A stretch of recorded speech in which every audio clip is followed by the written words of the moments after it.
Hello guys, কেমন আছেন সবাই? আজকে তামান্না পার্কে চলে আসলাম।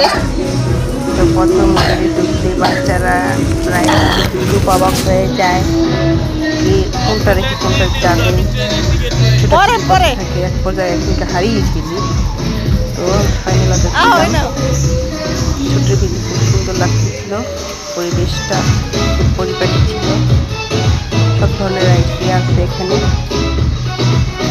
তো গাছের দিক তাকালে মনোমুগ্ধকর পরিবেশটা, মানে গাছগুলো যে এত সুন্দর করে গুছিয়ে ওরা লাগিয়েছে দেখে ভালো লাগে।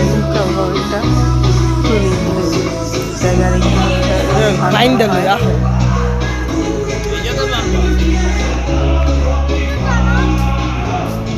ওই গাছটা